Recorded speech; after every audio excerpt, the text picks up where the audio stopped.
Hey crew, it's Pitt, and I'm back with a little something different. Today we're going to be talking about the human chakras. We're going to be talking about location and what they are. So if that's a little bit too crazy for you, too woo-woo for you, be blessed, have a great day.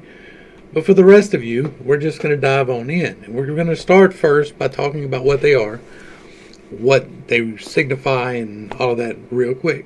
And there will be a whole separate video on how to clear and align things, but this is going to talk more about what they are and how they get misaligned, right? So let's talk about location. This graphic is almost correct. The symbols in the middle really don't matter. The colors do. The locations do. And so the colors are right. The colors are on point, but the locations are a little bit off.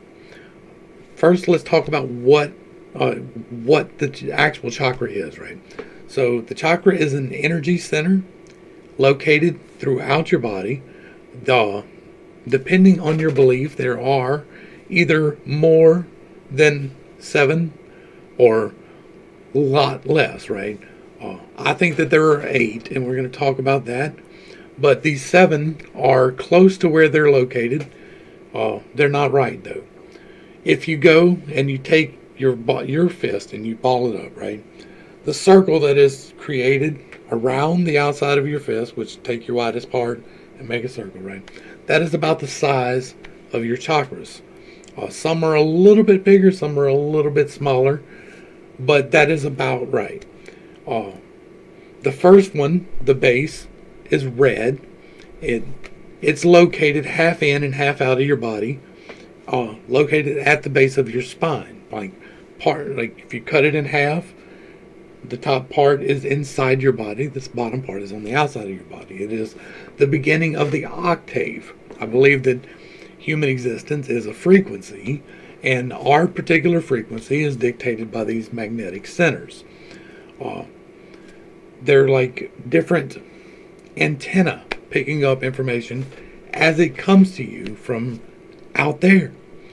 And so this part of the harmonic is the base. This is just your instincts on survival. This is breathe. This is find shelter. This is find food. It is the very base thing that you need to survive.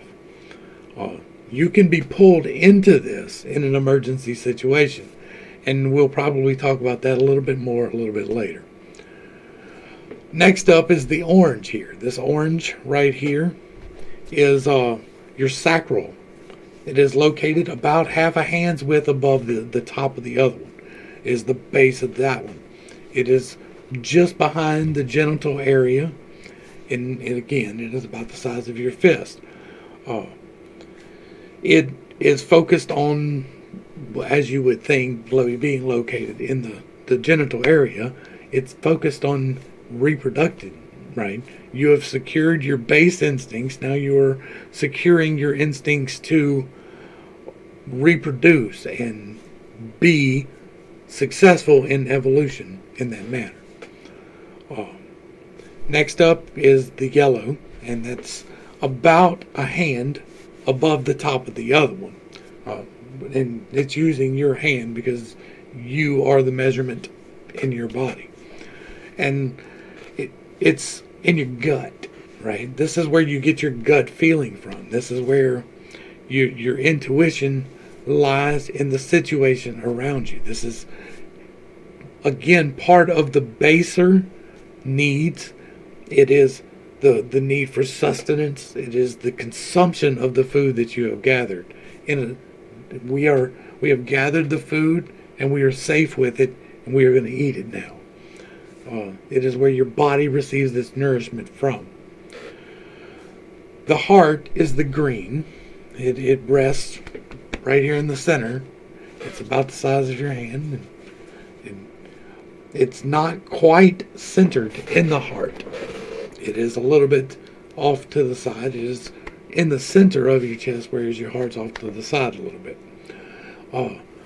This is dealing with love. This is dealing with your intuition on people as opposed to situations. The interaction between the two, when you get a gut feeling, like if you walk into a room and there's somebody in that room and you look at them and it's like your heart just drops, either in a suspicious way or a romantic way, because it happens either way. That is the interaction of these two chakras, right?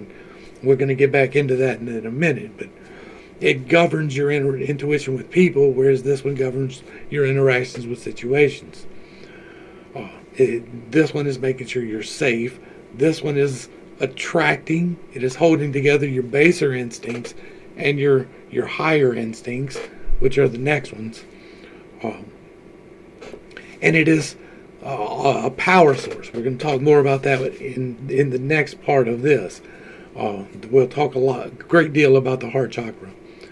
And then we've got the throat chakra, which is blue. It is right here in your throat, about a hand above your heart. Is the bottom, right? From the top to the bottom is about a hand's width apart. And then it's about here. It's dealing with communication. It is dealing with suppressing your voice or expressing your voice. And I have a lot of issues there. That is why I've had the blockages here, is suppressing my voice for so long. Above that, we get into the indigo, and that is the third eye chakra. And this is located a little bit wrong too. A lot of people like to put that right here, right in the front of your eye, and it's not the right spot, people. I'm sorry. I know I just pissed somebody off, but it's kind of what I do. It is actually, if you go directly between your ears and behind your eyes, right here, bam, where that crosses is the center of your third eye chakra. It surrounds your pineal gland, and it's where you receive intuition about incoming information. It's how you interpret information. And then the crown chakra here is again in the wrong spot. It's about a half a hand, right? About half a hand above your third eye is the crown chakra. And like your base chakra, it sits half in and half out of your body. It is where you receive the divine information from. It is where the divine information can come into your body through either the top or the bottom. And your response to that is either a baser response or a diviner response. And I know diviner is not proper English, but it is what it is. A more divine response or a more base response, I guess would be a better way to put that. And having these different centers in alignment can improve your life and your health and all of these things. Now we're going to talk briefly about what a chakra is, and most of you will be familiar with this type of a picture. This is the representation of a magnet, right?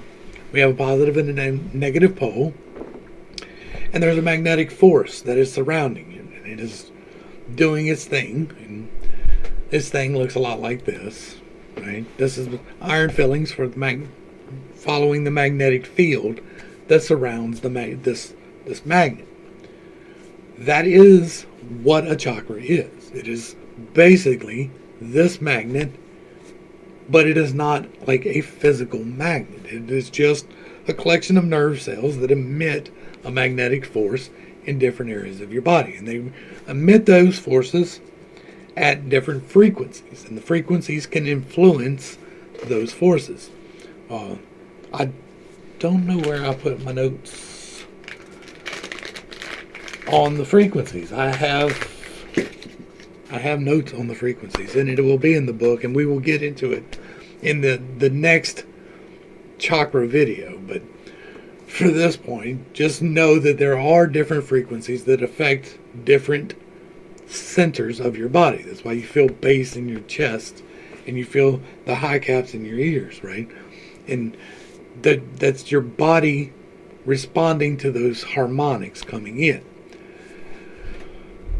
But basically, the chakras are this, and we can see this reflected throughout history, right? These tree of life depictions here, the tree of life are the chakras. It is a torus.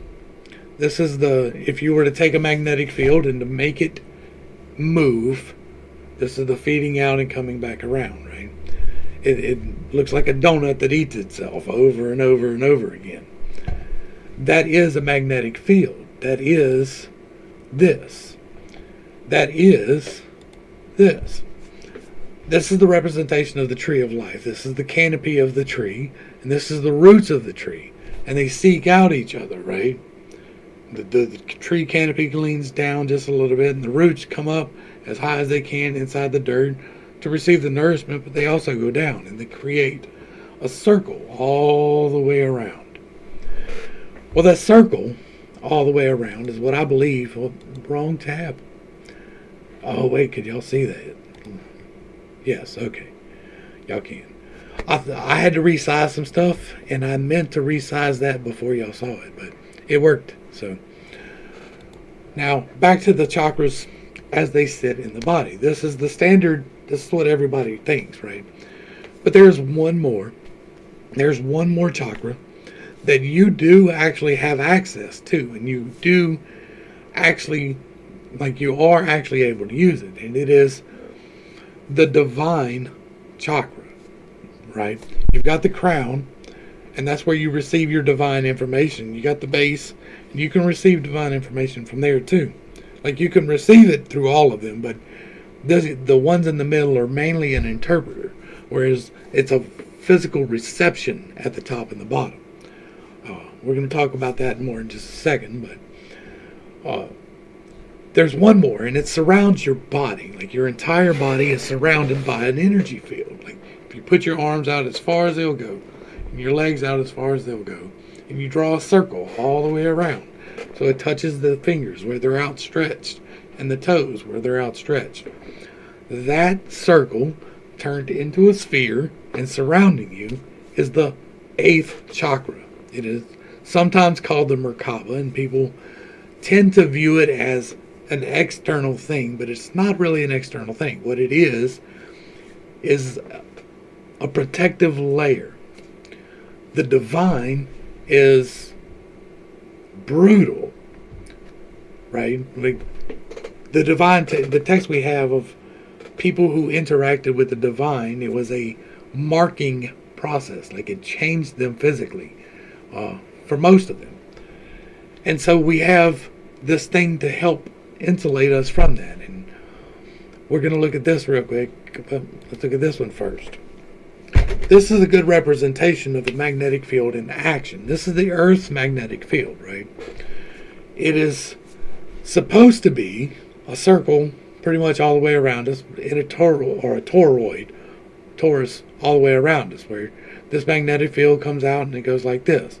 But we're moving through space along in this direction, circling around the sun, while the sun is also rotating around something larger out in space. So we're moving in several different directions at different velocities at any given point in time. It's kind of like woo, woo, woo, woo type of thing. And so it compresses our magnetic field. The electromagnetic radiation coming from the sun, which feeds all life on the planet, compresses this magnetic field, and it keeps us somewhat shielded from the brutal reality of the divine. And this is a good illustration of what I'm talking about, because these lines here that mirror this so very well are the chakras that we talked about that are internal, that are the size of your fist. But the one that encapsulates us is this one. To gain access to this one, though, takes work. You don't just get to jump into that. You don't get to jump into dealing with your Merkaba off the top. It takes intense work. It takes a lot of intentionality. It takes meditation. It takes practice. But it also takes aligning all of these chakras. You have to be aligned in order to have access to your Merkaba. And the way that you do the alignment is the subject of another video, but this is the out of alignment, right? If this is a magnetic field when it's working correctly, so where did I put this? This is two of them together. And in this particular illustration, this is two identical poles. They push against each other because like and like push against each other. And so these poles are kind of holding in suspension. I can't really illustrate it with these magnets because I don't have a way, but there's like a resistance and a force in between there that you can force it, but it takes a lot to do it. It's almost like there was an invisible marble in the middle of there, and you can feel the outside boundaries around that marble. Well, that is this illustration right here. And they're kind of suspended there, and they're holding each other apart. That's how the chakras work. You have these several different energy centers, and they are each attracting what they are attracted to. They are pulling in the energy that is for them, and they are expelling the energy that is not. But in doing so, they are working in conjunction with the next highest and lowest of the chakras. So your heart chakra is working in conjunction with your throat chakra and with your sacral chakra to maintain its balance where it's supposed to be.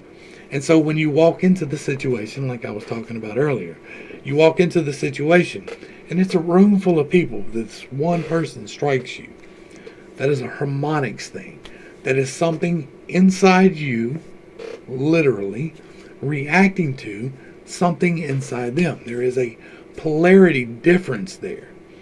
And depending on where your polarity is aligned is what is happening. So say that this person and you're physically attracted to them and you see them and you're like, oh, and your heart jumps, right?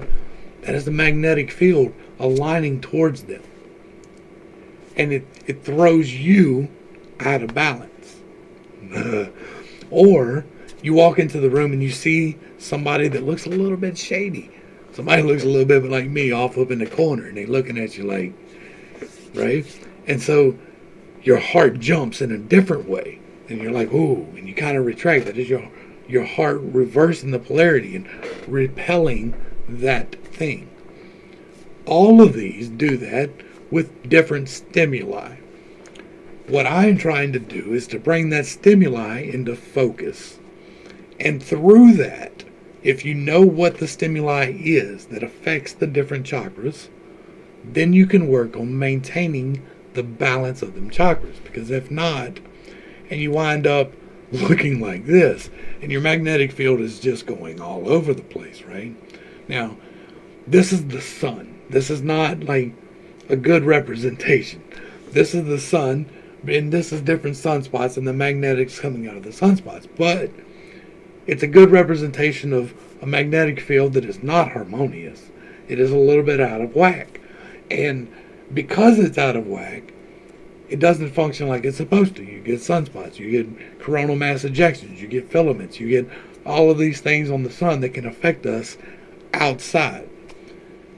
I think when we have that reaction, it is our body naturally creating a sunspot.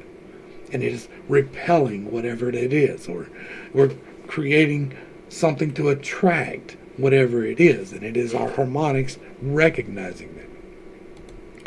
Now what I think happens is, and what seems to be true for me, and because it seems to be true for me, we're going to talk about it on this overlay here.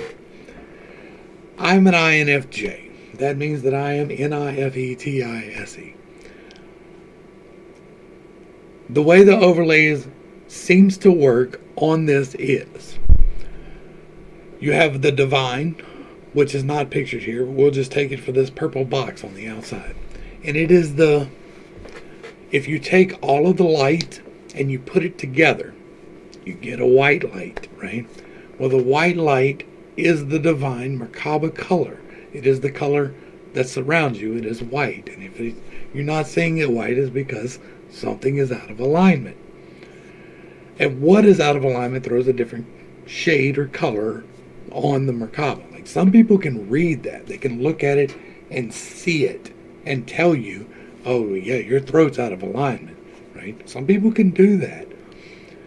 I'm not gifted in quite that way, but I can recognize my own. I can recognize the various ones.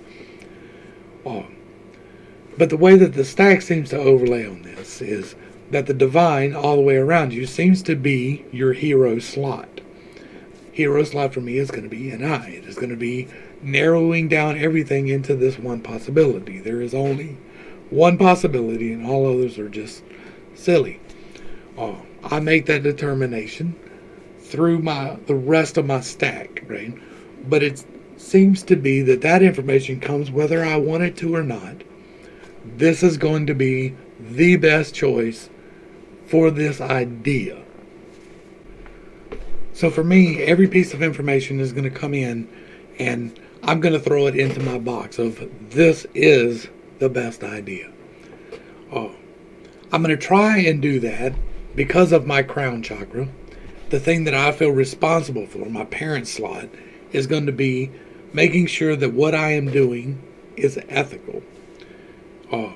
I'm very concerned about other people's feelings about things. That is why I've put off a lot of the Bible study stuff, is because I don't want to hurt people's feelings. And even though I give a disclaimer, sometimes I'm going to hurt people's feelings because I'm stepping on generations of tradition. And we'll get into that too. And from there, we're going to get into the child slot, right? And then the child slot and the third eye slot are where you receive your intuition, because you get defensive. You get defensive about, for me, it's going to be a TI, and I'm going to get defensive about what I think, about the logic of the situation. If the situation is not logical, then it is incorrect. It doesn't fit in the box. And so I will get defensive over that. And that is my intuition expressing that. It's different for different people, but my intuition has to deal with logic, and I do process that way. I am like, is this logical? Does it make logical sense? And if it does make logical sense, then I will consider it. If it does not, I will not. That's why I don't hold with the flat earth theory. From there, we get down to the inferior slot, which is the throat chakra, right? That is this blue one right here. And I've got my notes over here. Just let me pull it over here again. This is where I express. This is communication. This is, for me, this is going to be what is, right? I'm going to try to express what actually is, what you can actually touch. And that is another reason why this has been so hard for me, because you can't actually put your hands on an aura for most people. Like, some people can manipulate them that way, but I don't knock it. Like, Reiki is based in something. Acupuncture is based in something. All of these things manipulate magnetics. That is how that's working. And so, for me in particular, though, it is going to be more based towards, well, how can we prove this? And that's why I've had a hard time breaking into what I'm doing. This is my inferior. This is where, like, I'm going to think I'm great at a lot of things. Right? I'm going to talk a big game because it's my throat. And I'm going to talk a big game about how I can do this. And yeah, I can do it, but I'm probably not nearly as good at it as I thought I was, because it is an inferior slot. And in the inferior slot, you think you're great at it. You're not. Like, I play sports not well. Like, I used to play sports not well, but I can do it. I can hit the ball. I can field the ball. I can throw the ball. but I was never going to be a professional athlete. I just didn't have that knack that an SE dominant does. Whereas an SI dominant, they don't even want to play sports because they don't fit in there. They're like, yeah, not really my thing. Some of them excel at like fencing and solo sports that are very technical because SI is all about technicality. I'm getting off track here, so let's get into the heart chakra, right? Your heart chakra is the nemesis slot. This is the part that is it's about I love and about peace, but it is your secret longing. It is a thing that you really think, like, not that you think you are good at, but that you want to be good at, but because your divine slot is opposite of it, right? You're going to think that is filling that need. For me, that is going to be NE. I'm going to overlook possibilities because I am so sure I already know the one possibility. It is another one of those reasons why I didn't do what I'm doing now, is because I was holding back on this possibility because I was already sure that these generations of this one possibility had to be right. And when I found out my box was wrong, it really threw me off for a while. But now I got the right box, I hope, and I'm filling it with the correct information, I hope, and I'm getting it out there to y'all so that you have the actual experience of it.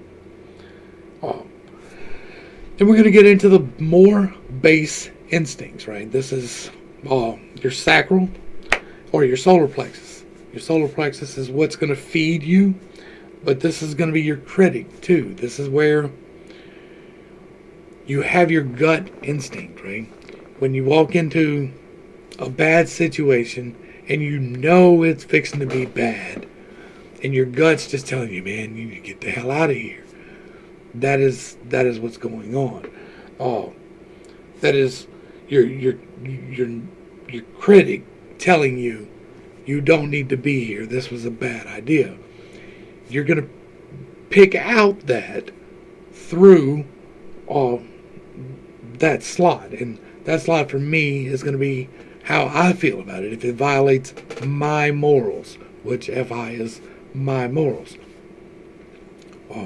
as opposed to if it fits everyone's ethics, because you can be in a group of people who have their own set of ethics, that their set of ethics can be antithetical to actually your morals, right? There are people out there who, what's a good way to put this, is the difference between ethics and morals is this group has decided that these are the rules that we're going to live by, right?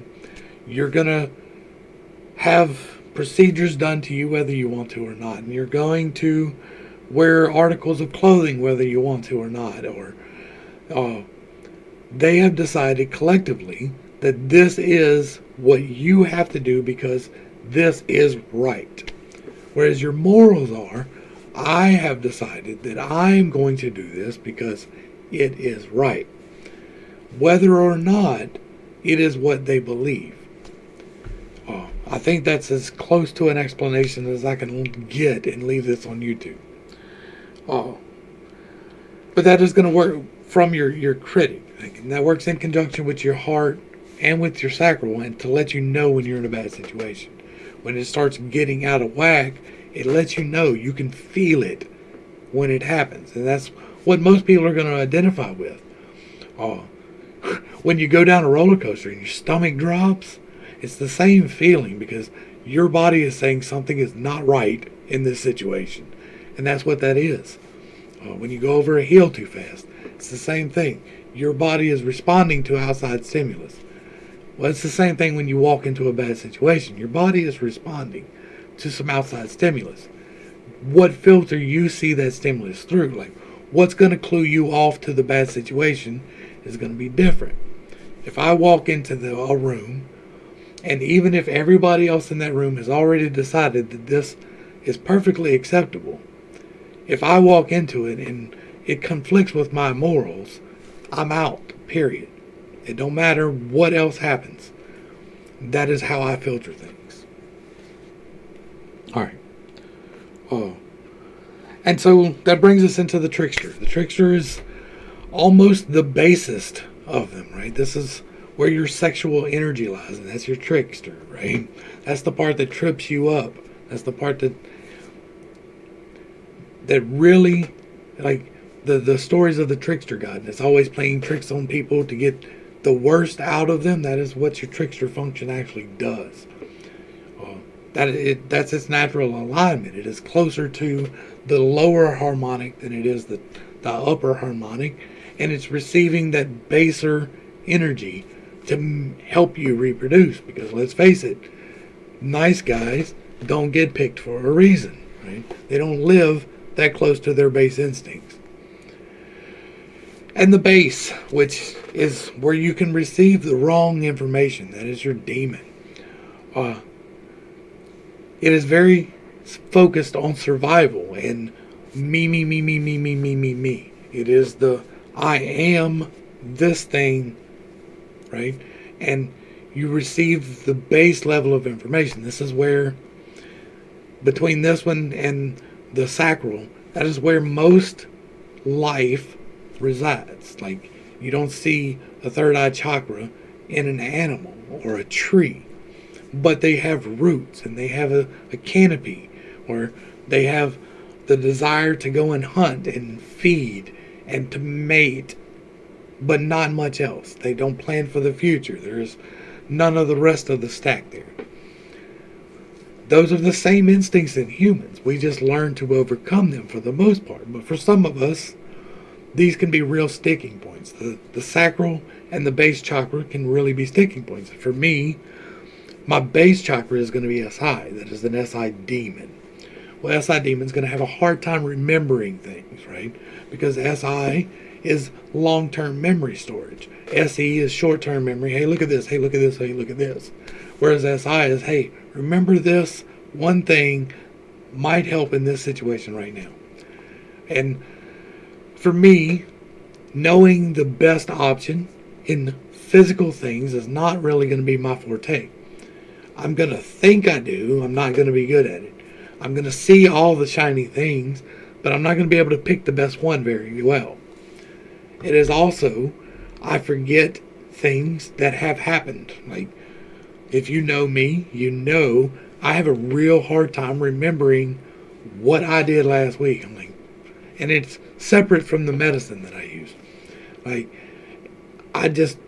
some things stick and some things don't. But for a long time, I really did have like a fly trap memory. And I thought for a while that I was having some cognitive issues due to all of my nerve stuff. But I think what happened was I actually started getting healthy in my stack.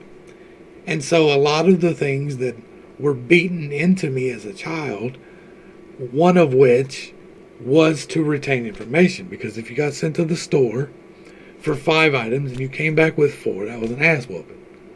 Right? And when I say an ass whooping, a lot of y'all wouldn't have took it. Right? A lot of y'all just wouldn't have been able to take the ass whoopings that were just an ass whooping. Like, that ain't even counting the beats. It's just a regular ass whooping. And so, as part of the trauma response, I got really good at making sure that I could remember things. And I got really good at making sure that my SI demon didn't kick me in the ass. And as I've gotten through my trauma, a lot of that has fallen off, and I don't remember the details like I used to. But I can see things in a better way than I used to be able to. And that's because I'm working my way up through my stack. I know that this is really, really confusing, and it's like, I don't understand, but I really wanted to just get the placements out there. I wanted to get basic functions out there. We will be talking a lot more about these individually. I will be doing a type specific one for each one of these individually. But hopefully, by that point in time, my SI demon allows me to actually make the graphics I need. Because apparently I can't do that. Like, to sit down and make the graphics, it's like pulling teeth for me. And that's an SI thing. I just don't want to do it. I just wanted to get out basically where they are, to correct the information that there are only 7. Most people believe there are only 7, and That's these 7. That is not taking into account the extra one. The extra one encapsulates all of them. It is the covenant of the rainbow. Remember we just did that in Genesis? Well, the covenant of the rainbow, this is part of that. It may not be spelled out in that text, but it is spelled out in other texts. And this rainbow, red, orange, yellow, green, blue, indigo, violet, combine when aligned to make a white that is the divine. That is the breakdown of the rainbow. Now, I'm really hoping that the overlay with the MBTI stuff works the way that it appears to for me. I don't have a great sample size of being able to do the overlays, and I really wanted to make sure that it worked for me and for a few specific examples around the house before I put it out there at all. But this is not, like, putting it out at this point is a big step, because for me, I've been burned by my SI, and so I really want to make sure that I have my evidence in line.